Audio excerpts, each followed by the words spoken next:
사랑하는 여러분, 이 밤에 은혜의 자리 잘 나오셨습니다. 지난주에 담임 목사님께서 우리에게 전해주신 말씀을 기억하면서 이렇게 인사하시겠습니다. 하나님께서 당신을 위로하시고 사랑하십니다. 하나님께서 당신을 위로하시고 사랑하십니다. 우리 한 번 더 인사하실 때 이렇게 하겠습니다. 제가 당신의 위로자가 되겠습니다. 제가 당신의 위로자가 되겠습니다. 네, 오늘 살필 성경의 인물은 아브라함입니다. 성도님들께서 너무나 잘 아시는 믿음의 조상이죠. 그런데 아브라함은 기독교에서만 잘 아는 것이 아닙니다. 이스라엘 민족들의 또 민족 시조이면서 유대교에서도 믿음의 조상입니다. 또 천주교, 이슬람교, 또 바하이교라는 종교에서도 아브라함은 믿음의 조상입니다. 그래서 이런 종교들을 통칭해서 아브라함 종교라고 부르기도 합니다. 아브라함은 이런 그의 명성만큼 성경에서도 많이 등장합니다. 성경 전체의 횟수를 세어보면 다윗, 모세를 이어서 세 번째라고 합니다. 그만큼 성도님들께서 설교를 많이 들어본 인물이고 설교자는 설교하기가 어려운 인물입니다. 이에 어디에 주제를 맞추고 말씀 전할까 고민하다가 오늘은 비교적 잘 다뤄지지 않은 본문들을 가지고 특별히 창세기 첫 번째 독자들에게 은혜가 되었을 이야기를 선별했습니다. 그리고 그것을 가지고 그렇게 아브라함이 되다는 제목으로 말씀을 나누겠습니다. 일본 영화 중에 그렇게 아버지가 된다는 영화가 있습니다. 2013년에 상영된 이 영화의 주인공은 료타라는 성공한 비즈니스맨입니다. 그의 아들이 6살 되었을 때 료타는 한 통의 전화를 받습니다. 료타의 아들이 친자가 아니고 병원에서 바뀐 아이라는 것입니다. 큰 충격을 받은 료타는 고민 끝에 친아들을 만나고 어떤 환경에서 자랐는지 보게 됩니다. 자신의 친아들은 지난 6년간 전파상을 하며 근근히 세 자녀를 키우는 가난한 가정에서 자랐던 것이죠. 너무나 볼품없는 환경을 보고 료타는 자신이 가진 좋은 환경이 더욱더 친아들에게 도움이 될 것이다. 우리 아들은 분명히 더 행복할 것이라고 자신합니다. 그러나 그는 부유했지만 다정한 아버지가 아니었고 결국 혈연이 아니라 함께한 시간이 비로소 가족을 만든다는 진리를 깨닫게 됩니다. 오늘 살피는 아브라함도 마찬가지입니다. 그도 처음부터 믿음의 조상은 아니었습니다. 단지 하나님을 잘 모르는 평범한 사람에 불과했습니다. 처음엔 이름도 달랐지요. 고귀한 아버지라는 뜻의 아브람이었는데 많은 민족의 아버지라는 뜻의 아브라함으로 바뀝니다. 참고로 오늘은 아브라함이라는 이름으로 통칭해서 말씀드리겠습니다. 그러면 아브라함이 어떻게 아브라함이 되었을까요? 첫 번째 이야기는 기다림 끝에 순종하다입니다. 두 개의 질문을 드리겠습니다. 1번입니다. 창세기 12장 1절에서 아브라함이 지시할 땅으로 가라 하는 하나님의 말씀을 들은 장소는 어디일까요? 4절에 기록되어 있는데 바로 하란입니다. 아브라함이 하란을 떠날 때라고 말하죠. 그렇게 하란에서 가나안 땅으로 갑니다. 그렇다면 두 번째 질문입니다. 아브라함이 맨 처음 가나안 땅으로 가라는 그 말씀을 들은 장소도 하란일까요? 그 답도 가까이에 있는데 창세기 11장 31절 말씀을 같이 읽겠습니다. 데라가 그 아들 아브람과 하란의 아들 그 손자 롯과 그 자부 아람의 아내 사례를 데리고 갈대아 우르에서 떠나 가나안 땅으로 가고자 하더니 하란에 이르러 거기 거하였으며. 보시는 것처럼 갈대아 우르에서 가나안 땅으로 가라 하는 말을 처음 들었다는 것입니다. 우리 세 장소를 한번 화면으로 보겠습니다. 오른쪽에 보시면 우르가 있고 위에 보시면 하란이 있고 왼쪽에 보시면 지중해 옆에 가나안이 있습니다. 이렇게 세 장소는 멀리 떨어져 있습니다. 그런데 우르에서 바로 가나안으로 오는 길은 사막이기 때문에 건너올 수가 없어서 우르에서 출발하면 강이 연결되어 있는 북서쪽에 하란으로 갔다가 다시 방향을 바꾸어 남서쪽에 가나안으로 가야 했던 것입니다. 그러나 아브라함은 하란에서 멈춰버렸습니다. 이유가 무엇일까요? 그 답은 우르와 하란이 같은 문화권이기 때문입니다. 지도를 하나 더 보겠습니다. 붉은색이 보이십니까? 저 붉은색 지역은 아브라함 출생 당시에 메소포타미아 지역을 지배한 아카드 왕국의 영토입니다. 우르와 하란이 모두 다 아카드 왕국에 포함되어 있지요. 우르에서 시작해서 하란까지 이어지는 영역이 다 한 왕국입니다. 메소포타미아 지형을 알면 이해가 더 쉬운데요. 메소포타미아라는 말 자체가 그리스어 메소와 포타모스의 합성어입니다. 메조는 뭐뭐 사이라는 뜻으로 음악에서 메조소프라노 할 때 그 메조입니다. 포타모스는 강이라는 뜻입니다. 그러니까 메소포타미아라는 지명 자체가 두 강 사이라는 뜻입니다. 두 강은 바로 티그리스 강과 유프라테스 강을 의미합니다. 그리고 우르에서 하란까지 두 강이 길게 연결되어 있고 두 강 사이의 땅은 평지라고 합니다. 그래서 흡사 고속도로가 뚫려 있는 지형 같은 것이죠. 우르에서 하란까지는 단숨에 갈 수 있는 거리라는 것입니다. 그러니 같은 언어, 같은 문화일 수밖에 없는 곳입니다. 마치 이런 겁니다. 하나님께서 여러분에게 갑자기 아프리카 오주로 가라 그렇게 명령하십니다.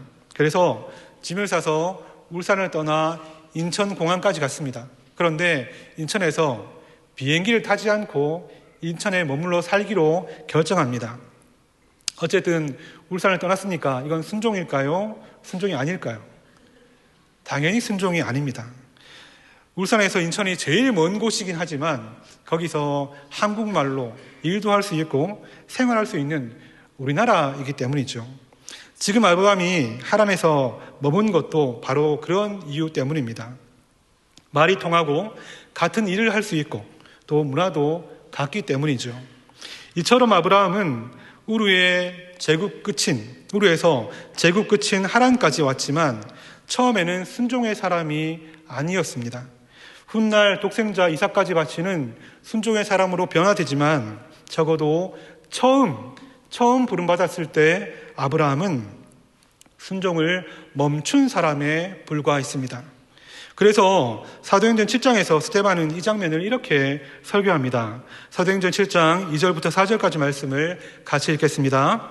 스데반이 가로되 여러분 부형들이여 들으소서. 우리 조상 아브라함이 하란에 있기 전 메소포타미아에 있을 때에 영광의 하나님이 그에게 보여 가라사대 내 고향과 친척을 떠나 내가 내게 보일 땅으로 가라 하시니 아브라함이 갈대아 사람의 땅을 떠나 하란에 거하다가 그 아비가 죽음에 하나님이 그를 거기서 너희 시방 거하는 이 땅으로 옮기셨느니라. 스데반이 뭐라고 합니까? 가라사대에 내가 네게 보일 땅으로 가라 그렇게 말씀하였고 또 아브라함이 출발했는데 결국 하란에 거했다 그렇게 말합니다. 그런데 하란에서 이렇게 말하죠. 하나님이 그를 거기 하란에서 지금 거하는 가나안 땅으로 옮기셨다. 아브라함이 순종했다 그렇게 말하지 않고 하나님이 그를 옮기셨다 그렇게 스데반은 설교합니다. 아브라함은 그 시작부터 하나님의 손길이었다 말하고 있는 것입니다. 하나님은 하란에서 멈춰버린 아브라함을 기다려 주셨습니다. 차마 아버지를 떠나지 못하고 자신이 살던 제국의 문화와 안정된 삶을 떠나지 못했던 아브라함을 한마디도 나무라지 않으셨습니다. 아버지 데라가 죽은 후에 비로소 다시 말씀하시고 그를 옮기신 것입니다.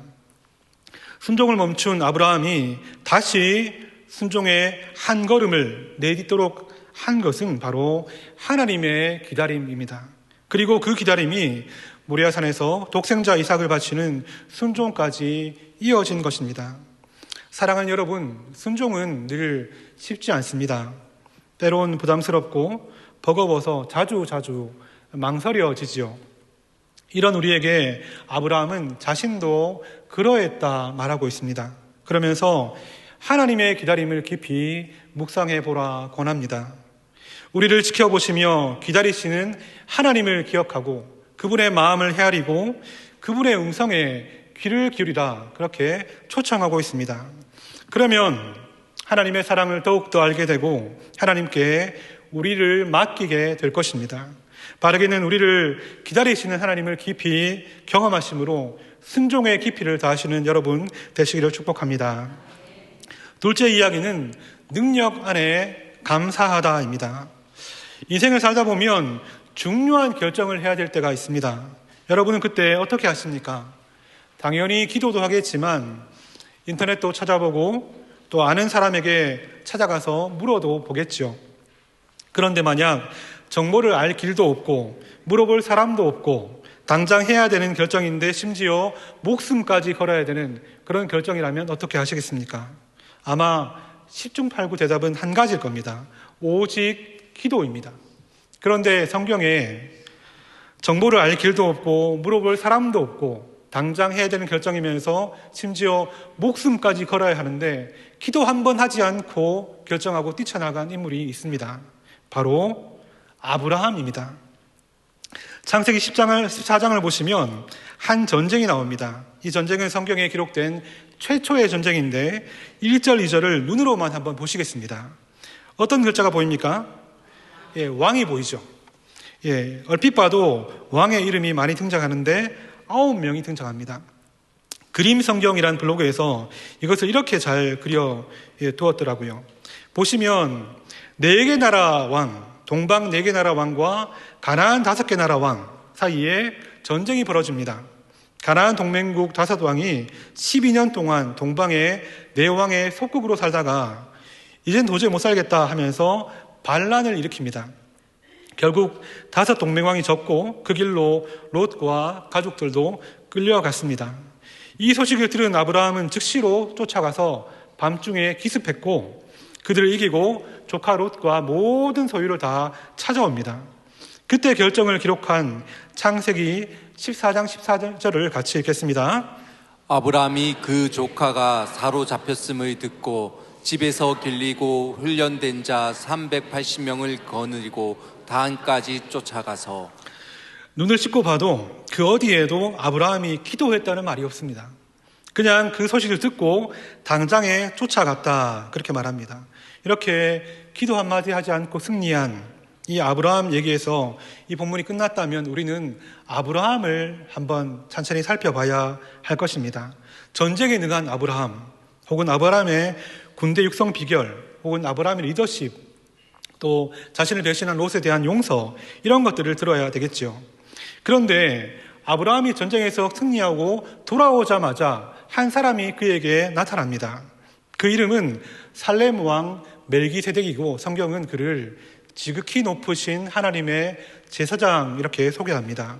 그의 말이 창세기 14장 18절부터 20절까지에 있는데 20절만 제가 읽겠습니다. 너희 대적을 내 손에 붙이신 지극히 높으신 하나님을 찬송할지로다 하매 아브라함이 그 얻은 것에서 10분의 1을 멜기세덱에게 주었더라. 멜기세덱이 아브라함에게 무엇을 말하고 있습니까? 아브라함, 자네가 고작 집에서 길리운 318명을 가지고 4명의 강력한 왕들과 전쟁에서 승리한 것은 자네 힘이 아니야. 그 승리는 지극히 높으신 하나님 덕분이지. 그러니 대적을 자네 손에 붙이신 지극히 높으신 하나님을 찬양하고 하나님께 감사하는 것이 마땅하네. 그렇게 말하고 있는 것입니다. 멜기세덱이 이렇게 말하는 것은 결코 과장이 아닙니다. 한 번 더 지도를 보실까요? 잘 보시면 왼쪽 중간쯤에 파란 점으로 표시된 5개 나라가 가나안 근처에 살았던 작은 부족국과 5개입니다. 반면 붉은 점을 한번 보십시오. 붉은 점으로 표시된 4나라는 어디입니까? 땅만 봐도 비교되지 않는 강력한 고대 근동의 나라들입니다. 그럼 그 점들을 한번 이어보십시오. 파란색 5개의 점은 손톱만 합니다. 그런데 붉은색은 손바닥만 합니다. 엄청난 차이죠. 그런데 한 부족에도 미치지 못하는 아브라함의 집안 군사 318명, 비유하자면 손보다 작고 손톱보다 작은 손톱의 때만큼밖에 안 되는 군사입니다. 그런 군사를 가지고 저 큰 나라를 연합군을 이겼다는 것은 누가 봐도 이 승리가 아브라함의 실력이 아니라 하나님의 실력이라는 것입니다. 그 사실을 지금 멜기세덱이 아브라함에게 알려주는 것입니다. 그렇게 아브라함은 지난밤의 승리가 하나님의 능력 덕분임을 깨닫고 감사를 드리게 됩니다. 전쟁에서 얻은 10분의 1을 하나님께 드리고 또 소돔 왕에게 속한 모든 것은 다 하나도 남김없이 소돔 왕에게 돌려줍니다. 왜일까요? 지극히 높으신 하나님께만 영광과 감사를 돌려드리기 위해서입니다. 여러분, 아브라함이 자신의 핏줄인 롯을 구할 생각에만 몰두해서 기도 한마디 안 하고 말도 안 되는 전쟁을 불사했음에도 하나님은 아브라함에게 놀라운 승리를 주셨습니다. 그리고 은혜를 깨달은 감사의 사람으로 빚어가십니다. 올해 하나님은 특별히 우리에게도 우리도 감사의 사람으로 빚어가시는 줄 믿습니다. 담임 목사님께서 감사로 승리하는 해를 정하시고 전 교인이 감사에 힘쓰고 있습니다. 설교를 준비하면서 감사 노트에 적힌 내용들을 2달간 적은 것들을 모두 보았습니다. 거의 다 특별한 것은 없고 일상에 대한 감사였습니다. 그것들을 보면서 만약 이 감사 노트를 적지 않았다면 아마 이 모든 감사들은 그냥 지나갔겠구나 하는 깨달음이 제 안에 가장 컸습니다. 그러면서 이 감사 노트를 적게 된 것이 가장 큰 감사구나 한 번 더 감사를 하게 되었습니다. 사랑하는 여러분, 지극히 높으신 하나님께서 우리와 함께 하십니다. 그분은 우리를 구원하셨을 뿐만 아니라 오늘도 그 큰 능력과 사랑으로 우리와 함께 하십니다. 우리를 인도하시고 우리의 삶을 감사뿐 아니라 모든 부분에서 승리로 이끌어 가십니다. 그렇기 때문에 하나님은 한 가지 바라시는 게 있어요. 아무리 사소한 것이라도 그것을 두고 하나님께 감사하는 것입니다. 사랑하는 여러분, 모든 것이 하나님의 은혜라고 고백할 때 하나님은 크게 기뻐하십니다. 그 마음을 꼭 기억하셔서 날마다 크신 능력으로 우리를 승리케 하신 하나님께 꼭 감사하는 여러분 되시기를 축복합니다. 마지막 세 번째 이야기는 화가 변해 복이 되다입니다. 한자로 전화 위복이죠. 이 말만큼 아브라함의 일생을 잘 설명하는 말이 없는 것 같습니다. 아브라함과 때려야 뗄 수 없는 단어가 바로 복입니다. 하나님께서 아브라함을 부르신 목적이 무엇입니까? 그것은 아브라함이 그토록 바라던 아들을 낳는 것에 그치지 않습니다. 또 새로운 땅에 들어가서 형통케 되는 것에 그치지 않습니다.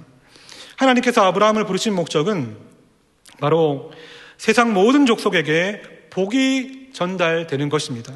그래서 저희가 읽은 것처럼 창세기 10장 2절에서는 아브라함을 복의 근원이 되게 하겠다, 그렇게 하나님께서 말씀하셨지요.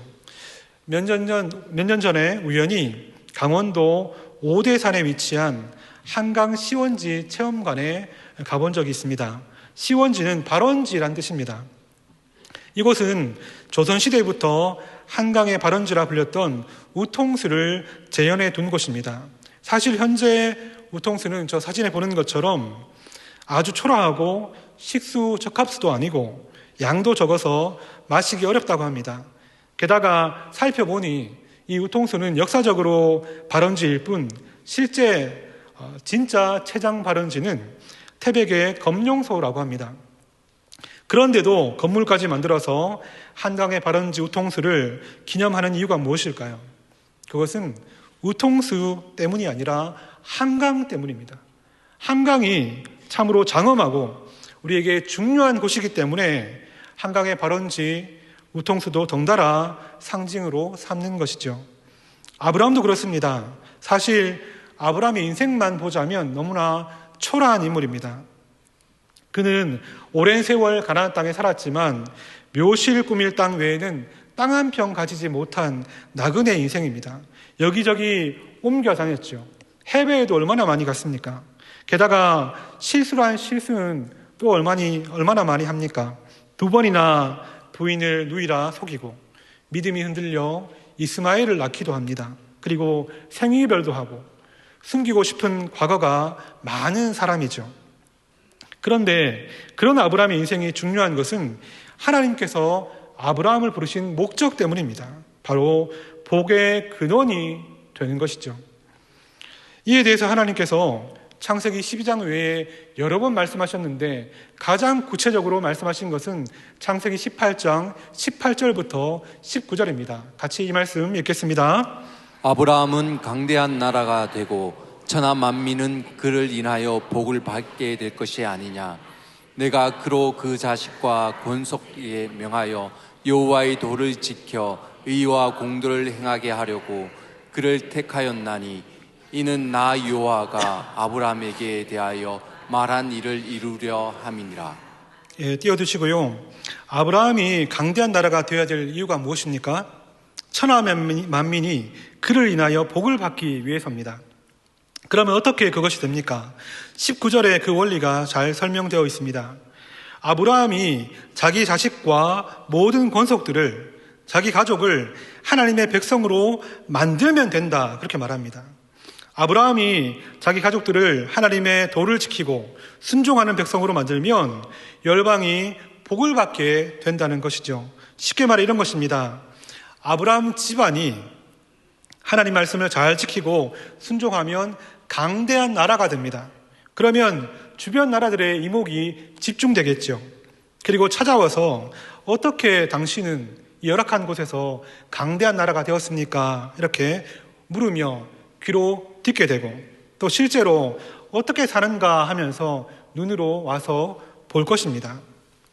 그때 이스라엘 백성들이 그들에게, 이방인들에게 하나님 말씀을 전하고 또 하나님 말씀대로 사는 모습을 보여줌으로써 천하 만민이 복과 형통의 비결은 바로 하나님을 섬기는 것이구나, 그것을 깨닫게 한다는 것이죠.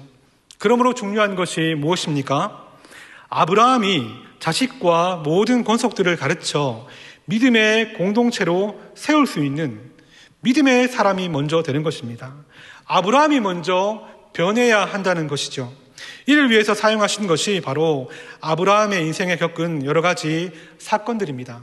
대체적으로는 아브라함의 실수로 말미암은 사건들, 좋지 않은 일들, 재앙, 한 글자로 화지요. 그중 하나 창세기 20장을 생각해 보겠습니다. 잘 아는 겁니다. 아브라함이 두 번째로 아내 사례를 누이라고 속인 장입니다. 12장에서 이집트에서 한 번, 20장 그랄에서 또 한 번 속이죠. 얼마나 황당합니까? 아내 사례도 어처구니가 없었겠지만 하나님도 진짜 실망하셨겠다 싶습니다. 그러나 이때도 하나님은 직접 일을 처리하십니다. 그런데 보통 이런 경우 어떻게 처리해야 마땅합니까? 잘못한 아브라함이 잘못하지 않은, 아무 잘못 없는 아비멜렉을 찾아가서 사죄하고 선물 주고 용서를 구하라 해야 마땅합니다. 그런데 하나님은 어떻게 하십니까? 창세기 20장 7절 제가 읽습니다. 이제 그 사람의 아내를 돌려보내라. 그는 선지자라. 그가 너를 위하여 기도하리니 내가 살려니와 내가 돌려보내지 않으면 너와 내게 속한 자가 다 정령 죽을 줄 알지니라. 하나님은 잘못한 아브라함을 나무라시는 것이 아니라 아무 잘못 없는 아비멜렉에게 도리어 너 죽는다 호통을 치고 계십니다. 그래서 아비멜렉은 당장 찾아가서 사라에게는 은 1000개를 주었고 아비멜렉에게는 기도를 부탁합니다.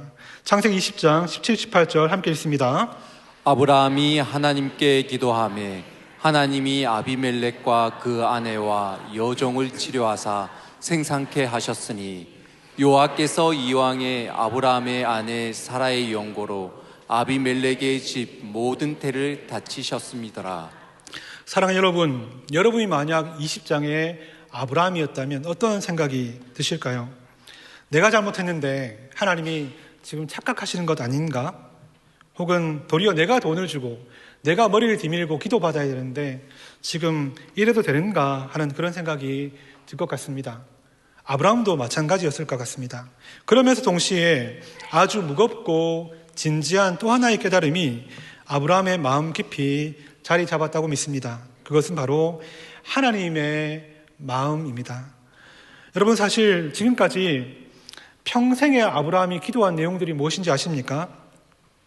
지금까지 그의 기도는 오로지 자기 가족을 위한 기도였습니다. 짧게 정리하면 창세기 15장을 보면 기도가 나오는데 자손을 향한 요청이었고 17장에 나가면 이스마엘을 위한 축복 요청이 또 나오고요. 18장에 소돔을 위해서 50명 위에서 10명까지 기도하지만 그 동기는 자신의 핏줄 롯을 살려달라는 것이 주된 내용입니다.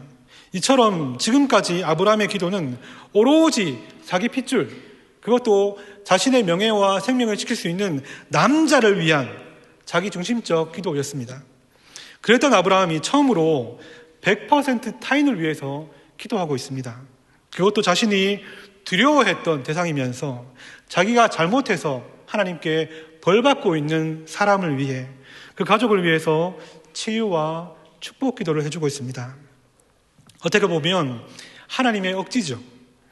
전혀 논리적이지 않지만 부득부득 어거지를 부리셔서 하나님은 아브라함을 기도하도록 만드십니다. 그 기도를 하면서 아브라함은 하나님의 진심과 마주했을 겁니다. 뭘까요? 너무나도 부족한 자신을 복의 근원으로 만들어 가시는 하나님의 진심입니다. 내가 너를 복의 근원으로 만들고야 한다 하는 하나님의 고집인 것이죠. 아브라함을 복의 근원으로 작정하신 하나님은 그의 부족함과 실수, 심지어 거짓말까지 모든 화를 다 사용하셔서 그를 복으로 빚어 가십니다.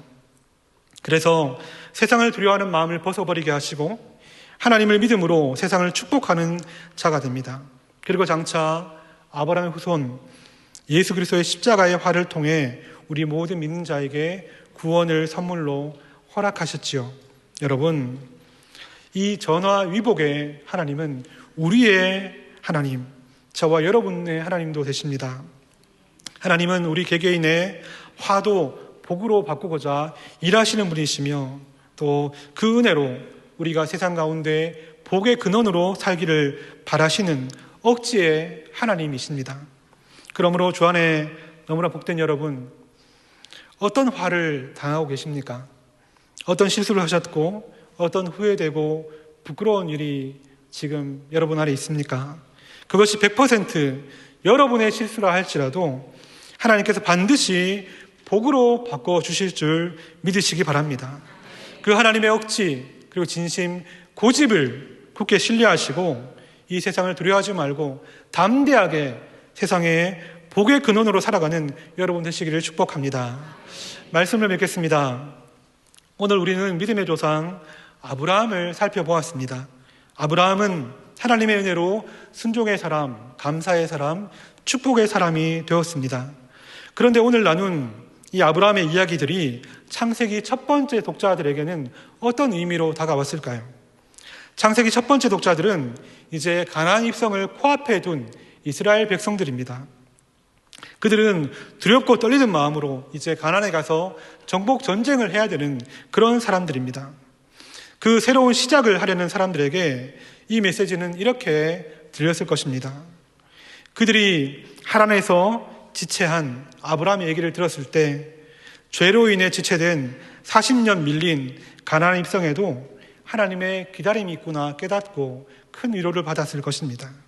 그리고 자신이 아무리 약해도 저 강한 가나안 군대를 내가 이기는 것이 아니라 하나님이 이기게 하실 것이다 굳게 확신했을 것입니다. 그리고 그 땅으로 부름받은 이유가 내가 가나안 땅에서 잘 먹고 잘 살기 위함이 아니라 하나님이 나를 통로로 사용하셔서 이 천하 만민에게 복을 주시기 위함이다. 그 마음을, 그 목적을 다시금 새겼을 것입니다. 사랑하는 여러분, 우리도 그들처럼 새로운 시작의 때를 맞았습니다. 추운 겨울이 지나고 봄이 오고 있죠. 그리고 양육훈련, 구역모임, 오늘 또 전도대가 시작되었습니다. 그리고 올해 초 시작된 예배와 감사의 열기가 아직도 계속되고 있습니다. 새로운 시작이 두렵고 떨리는 일이지만 하나님을 신뢰하시기 바랍니다. 아브라함과 이스라엘을 빚어가신 하나님께서 우리를 이 봄에 빚어가실 것입니다. 하나님의 따뜻하고 능하시고 고집스러운 손길에 여러분을 맡겨드리십시오. 그래서 모든 두려움을 벗어버리고 먼저 내가 하나님 원하시는 모습이 되고 나를 통해 우리의 가정과 구역과 교회 이 땅이 다시 살아나고 복이 흘러가는 복된 우리 모두가 되시기를 진심으로 축복합니다. 이 시간 앞에 있는 기도 제목을 같이 읽고 제가 기도하고 마치겠습니다. 같이 읽습니다. 지극히 높으신 신실하신 하나님을 기다림으로 우리도 순종의 사람이 되게 하시고 크신 능력으로 승리하고 감사하는 사람이 되게 하시며 하나님의 뜻을 따라 화가 변하여 복의 근원이 되게 하소서. 우리가 먼저 변화된 믿음의 사람이 되므로 가정과 구역과 이 땅을 살리는 역사를 일으켜 주옵소서. 하나님께서 우리의 아버지가 되어주셔서 우리의 하나님이 되어주셔서 감사를 드립니다. 아브라함처럼 우리도 순종을 머뭇거리고 세상을 두려워하고 급한 것에 쫓겨 내 생각에 때론 함몰되어 마음대로 이리저리 사는 인생일 때가 많음을 고백합니다. 하지만 그렇기에 너무나도 따뜻하고 능하시고 고집스러운 하나님의 손길에 다시금 우리를 맡겨드립니다. 항상 우리에게 말씀하여 주시옵소서. 말씀을 통해 나를 향한 하나님의 기다림과 지극히 높으신 능력과 크신 계획을 더욱 깨닫게 하시고 우리도 순종과 감사와 축복의 사람으로 살게 하여 주옵소서. 내가 먼저 믿음의 사람이 되어서 가정과 구역과 이 땅을 살리시는 역사를 일으켜 주시옵소서. 그리고 3월 봄이 되어 도약의 달을 맞았습니다. 우리 교회를 축복하여 주시옵소서. 담임 목사님께서 선포하시는 말씀과 이끄시는 방향에 모든 성도들이 방향과 보폭을 맞추게 하시고 진액을 쏟아 사역하시는 담임 목사님을 더욱더 강건하게 하시며 큰 사랑과 능력을 더해 주시옵소서. 더불어 우리의 모든 시작을 격려하시고 은혜 주시는 하나님을 더욱 의지함으로 개인과 가정, 구역과 모임과 부서와 양육 훈련에 크게 하나님 함께 하시며 은혜 베풀어 주시옵소서. 모든 것이 하나님의 은혜이며 하나님의 기적이 계속될 줄 믿습니다. 이 모든 말씀 우리의 길과 진리와 생명 되신 예수님의 이름으로 기도하옵나이다. 아멘.